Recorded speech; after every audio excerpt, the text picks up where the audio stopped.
Hi කොහමද ඔයාලට beauty විත් රුවන්ති YouTube channel එකට ඔන්න ඔයාලා අදත් ආන්දරයෙන් පිළිගන්නවා.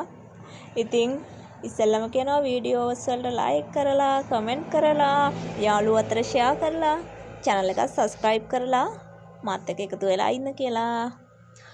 ඉතින් මම අද වීඩියෝ එක අරගෙන ආවේ මේ මිදි කියන පළතුර අපේ සමට මෙච්චරටම හිතකර වෙන්නේ කොහොමද කියලා දැනගන්න.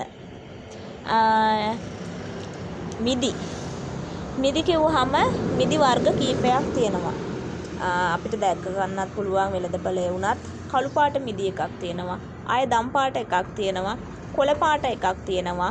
තව චූටි තද කළු පාට මිදි එකකුත් තියෙනවා. ඉතින් මෙන්න මේ වගේ මිදි අපේ සමට කොහොමද හිතකර වෙන්නේ? මේවායින් හොඳම මිදි වර්ගය මොකද්ද? මේකෙන් හොඳම මිදි වර්ගය තමයි කොළ පාට මිදි එක. අනිත් මිදි වර්ගත් හොඳයි. දම් පාට එක, කළු පාට එකත් හොඳයි. ඒත් කොළ පාට මිදි එක ශරීරයට සහ සමට ගොඩාක් හිතකරයි. ඇයි එහෙම වෙන්නේ? මිදි යට සාරය. මිදි යටවල තියෙන්නේ කොලජන් වල ගුණය. කොලජන් එකක් වගේ තමයි අපේ සමට මිදි යටවල ගුණය. ඉතින් ඔයා මිදි කියන පළතුර කද්දි කවදාවත් මිදි ගෙඩියේ ඇට අයින් කරන්න එපා.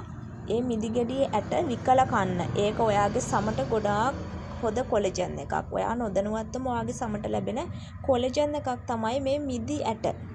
මොකද මේ කොලජන් වර්ග නිෂ්පාදනයේදීත් මිදි ඇට සාරය අනිවාර්යයෙන්ම යොදා ගන්නවා. ඉතින් ඔයාට අනිවාර්යයෙන්ම දවසකට එක සැරයක්වත් මිදි ගෙඩි දෙකක් තුනක් හරි කන්න පුළුවන් නම් සමට ගොඩාක් හොඳයි. ඒ තරමටම ගොඩාක් හිතකර පළතුරක් තමයි මේ මිදි කියන්නේ.